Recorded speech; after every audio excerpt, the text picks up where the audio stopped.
یہ تب تیرے دل سے ٹکرائے گی نا آیتیں تو پھر تیرے دل کو نرم کرے، یہ تیرے دل سے قدورتیں دور کرے، زنگ اتر جائے۔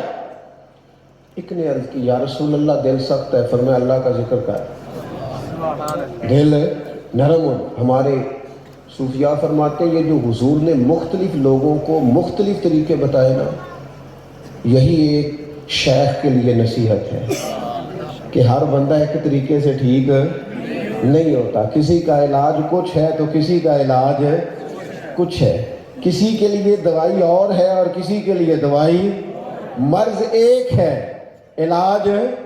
ایک دوست نے مجھ سے پوچھا کہ ایک ہی طریقے سے نہیں سارے لوگوں کی تربیت ہو سکتی، کوئی نقش بندی، کوئی چشتی، کوئی قادری، کوئی کچھ۔ میں انہوں آکھیا میں کہا تو ہی مینوں ایک دن کہہ رہے ہیں کہ مینوں ڈاکٹری دوائی نہ فرق نہیں پیندا، میں کو کی نہیں لبنا، میں کہوں اسی جڑے ڈاکٹری کھانے ہیں سانوں اجازت ہے کہ نہیں؟ اور کئی ان دونوں کو پسند نہیں کرتے، کہتے میں جناب ہومیوپیتھک کھانی ہے، تو ایک ہی مرض ہے نا۔ تو یہ سارے طریقے جو ہیں ان سے علاج ہوتا ہے نا، تو کسی کو اختلاف تو کوئی حرج نہیں ہے۔ اگر ہمارے بزرگ بھی مختلف طریقوں سے علاج کرتے ہیں، علاج ایک ہی بیماری کا کرتے ہیں، دل کی سختی کا۔ اپنی طبیعت میں گنجائش لائیں، نرمی پیدا کریں، طبیعت میں گھٹن لائیں۔ ہمارے آ گئی ہے، سختیاں آ گئی۔ کچھ عرصہ پہلے کی بات ہے، میں ایک کالم نویس کو پڑھ رہا تھا، اس نے لکھا کہ ہمارے نا ایک کالج میں جھگڑا ہو گیا کسی آفیسر کا، سمجھ لیں پرنسپل کا کسی ٹیچر کے ساتھ، لیکن وہ ٹیچر سب سے قابل تھا، لیکن پرنسپل سے جھگڑا ہو گیا تو ٹیچر صاحب نے بیچاروں نے وہ سخت بات کر دی ہوگی، تو ماں بدولت جب افسر ہو تو پھر تو نہیں برداشت کرتے، آپ کی ضرورت کیسے ہوئی؟ انہوں نے کچھ ایسا کر دیا کہ وہ تبادلہ کرنا ضروری تھا۔ کہتے ہیں کہ لوگوں نے پریشرائز کیا، اسٹوڈنٹس نے، بعض طلباء کے والدین نے، کہ استاد قابل ہے، طالب علم مانوس ہے، بات کی سمجھ آتی ہے، تو علاقے کو ضرورت ہے، آپ مہربانی کریں، نہیں مانے۔ پھر انہوں نے نا اس متعلقہ ٹیچر کو مجبور کیا کہ آپ چلو معذرت کر لیں، انہوں نے معذرت کر لی، لیکن اس صاحب نے کہا کہ چونکہ میری شان میں بے ادبی ہوئی ہے، لہذا بچوں کا نقصان ہوتا ہے تو ہو، آپ سب اگر کہتے بھی ہیں تو کہیں، کیونکہ میری شان میں بے ادبی ہو گئی ہے، اور یہ معافی بھی مانگ رہا ہے، اور اس نے کہا جی معاف تو میں کر دوں گا پر باقی ٹیچروں نے دیکھ لیا ہے، وہ بھی دلیر ہو جائیں گے، لہذا یہ جائے ہی جائے۔ انہوں نے پھر ایک بڑی عجیب بات لکھی، لکھتے لکھتے کہنے لگے یہ نا ہمارا مجموعی حال ہو گیا ہے، ہم اتنے سخت ہو گئے ہیں کہ ہم ذاتی مفاد کو ہمیشہ، ذاتی مفاد کو ملی مفاد پر ترجیح دیتے ہیں۔ ہم یار عجیب بات نہیں، لوگ یتیموں کا مال کھا جاتے ہیں، کسی یتیم کا مال تیرے گھر میں آئے اور تیرے گھر میں روشنی ہو جائے، یہ کیسے ہو سکتا ہے؟ بیواؤں کے پیسے کھا جاتے ہیں لوگ، کس کس نام پر کیا کیا تماشا لگاتے ہیں، ذاتی مفاد پر ملی مفاد قربان کر دیا۔ دل ہو نا نرم، دل ہو پیارا، دل ہو مخلص، تو آپ یقین کریں زندگی جینے کا مزہ آتا ہے۔ انسان مقصد کے لیے جیے تو وہ تھکتا نہیں، وہ اکتاتا نہیں، اسے کسی جگہ تکلیف نہیں ہوتی۔ وہ میں پہلے بھی کہہ چکا ہوں، پھر کہتا ہوں کہ جو لوگ پیسے طے کر کے تقریریں اور نعتیں پڑھتے ہیں نا، یہ بیچارے بڑی تکلیف میں ہوتے ہیں، میں صحیح کہہ رہا ہوں آپ، چونکہ انہوں نے یہ پتہ ہوتا ہے جنہیں میں نے بلایا ہے نا، انہوں پتہ ہے میں کہڑے کام آیا ہوں، تو اپنی طبیعت میں بھی کوئی وقار محسوس نہیں کرتے، اور بلانے والوں کو پتہ ہوتا ہے کہ میں پھینکتا جاؤں گا پیسے تو یہ پڑتا جائے گا، تو وہ کیا مثلاً اس میں کیا کسی نے لیا اور کیا کسی نے دیا، لیکن کوئی شخص تڑپ کے آئے دور سے اور وہ ڈھونڈتا پھر رہا ہو یار میں نے اس بندے سے کوئی اللہ رسول کی بات سنی، اور اس کی آنکھوں کی طلب اور تڑپ بتاتی ہو کہ یہ تو بس ساقی کے منہ کھولنے کی دیر ہے، انشاءاللہ جہاں ملے ہی ملے۔ یہ تو میرے عزیز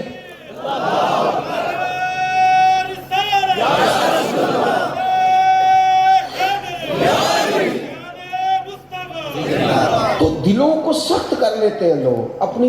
حضرت خالد بن ولید رضی اللہ تعالیٰ عنہ نا میدان میں جنگ کے بڑے ماہر تھے. بندے کو نا کام زندگی میں ایک آدھی کرنا چاہیے، پر جو کرنا چاہیے سونا کر کے کرنا چاہیے.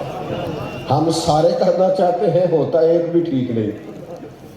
سارے کرتے ہیں، ایک کر لو اور جتنا کرو اچھا کر کے کرو. بہترین زبردست قسم کے ماہر تھے حضرت خالد بن ولید جنگ کے. سیدنا فاروق اعظم رضی اللہ تعالیٰ عنہ کا زمانہ تھا، تو آپ کو پتہ ہے جناب عمر کے زمانے میں فتوحات بہت زیادہ ہوئی، بڑی برکت ہوئی. فتوحات ہو رہی تھی، جدھر حضرت خالد بن ولید جاتے فتح ہوتی. کچھ لوگوں نے کہنا شروع کر دیا خالد جدھر بھی جاتے ہیں فتح ہوتی، خالد جدھر بھی جاتے ہیں فتح ہوتی. ایک بات دلوں میں آئی، حضرت عمر بڑے سمجھدار تھے، ہر معاملے میں اللہ تعالیٰ نے فراست عطا کی. سیدنا فاروق اعظم نے نا حضرت سعد بن ابی وقاص رضی اللہ تعالیٰ عنہ کو ایک خط دیا، فرمایا میرا خط لے جاؤ اور عین میدان جنگ میں جہاں حضرت خالد بن ولید سپہ سالار ہیں ان کو جا کے میرا خط دو، ان سے کہو کہ آج کے بعد آپ سپہ سالار کوئی نہیں. اگر آپ نے ایک سپاہی کی حیثیت سے میدان میں لڑنا ہے تو 100 بسم اللہ، ورنہ واپس آ جائے مدینہ شریف. یہاں اگر نیچے والے آفیسر کی ترقی اوپر چلی جائے نا تو جو درمیان والا ہوتا ہے وہ ریزائن کر جاتا ہے. وہ کہتا ہے میں اپنے جونیئر کو سلوٹ کروں گا، یہ کیسے ہو سکتا ہے، لوگ چھوڑ جاتے ہیں. اور پھر ایک آدمی کو سپہ سالار سے اٹھا کے آپ، یہ حضرت عمر دکھانا چاہتے تھے. جناب فاروق اعظم نے کہا ان سے کہیے گا اگر آپ رہنا چاہیں تو آپ سپہ سالار میں سپاہی ہیں، مجاہدین کے صفوں میں لڑے. کمان اب حضرت صاحب بن ابی وقاص کے ہاتھ میں، دل میں ہوتی نہ کوئی اور شے تو واپس آتے. واپس کیا آنا تھا، اللہ ماشاءاللہ ہمارے ہاں تو گروپ بنتے ہیں، چھوٹے چھوٹے گروپ. کسی کو کسی غلطی پہ ڈانٹ دیا جائے وہ ملی نقصان کرتا ہے، گروپنگ کرتا ہے، اداروں میں، جماعتوں میں، تنظیموں میں گروپ بندی کرتے ہیں. لوگ اپنی غلطی نہیں مانیں، گروہ بندی کریں. حضرت خالد بن ولید رضی اللہ تعالیٰ عنہ کو خط ملا حضرت سعد بن ابی وقاص کا. اب لوگوں کی مختلف آراء تھی، دیکھیں کیا ہوتا ہے. اللہ اکبر. حضرت خالد بن ولید نے خط پڑھا، جھنڈا جناب سعد بن ابی وقاص کو تھمایا، لوگوں کو اعلان کیا کہ حضرت فاروق نے اب انہیں بنا دیا ہے. لوگوں نے پوچھا حضور اب آپ مدینہ شریف جائیں گے؟ یہ بھی دل ہے، یہ بھی ایک دل ہے. حضرت خالد بن ولید کہنے لگے مدینہ شریف کیوں جاؤں گا، میدان کا آدمی ہوں، میدان میں رہوں گا. کہا جناب آپ سپہ سالار نہیں ہیں تو اب کیا ہوگا؟ فرمانے لگے میں رسول اللہ کا نوکر ہوں، میں سپہ سالاری کے لیے نہیں لڑ رہا، رب رسول کی رضا کے لیے میدان میں کھڑا. مجھے سپہ سالاری کی ضرورت ہے.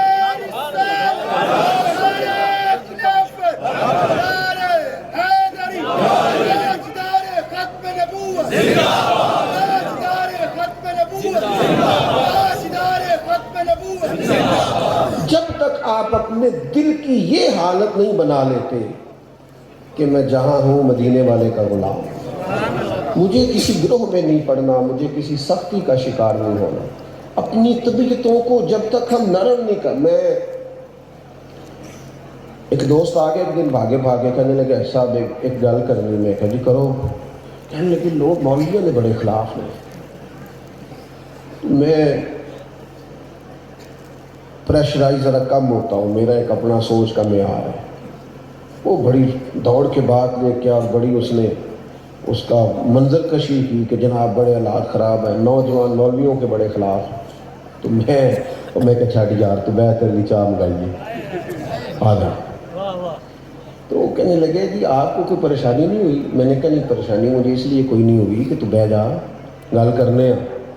پانی شانی پلایا، چائے پلائی. تو پھر کہنے لگے جی میں نا 5 7 10 نوجوانوں کے بیچ بیٹھا تھا تو میرا خیال تھا ایک تو علماء کے حق میں بولے، لیکن وہ اللہ ماشاءاللہ جماعت کا ذہن ہی اور تھا. میں نے کہا آپ ایسا نہیں ہے، 4 5 لوگوں سے آپ ملے ہیں، میرے ساتھ چلیں.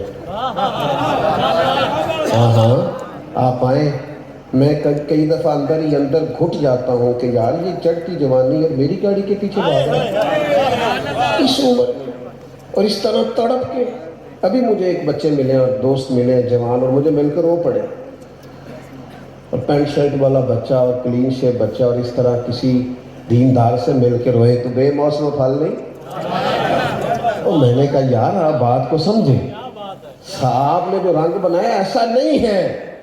یہ رسول اللہ کے دین کے لوگ ہیں, ہم تو جدھر جدھر جاتے ہیں ہمیں تو ہر طرف جوان ہی یا رسول اللہ کہتے نظر آتے ہیں. وہ تو حضور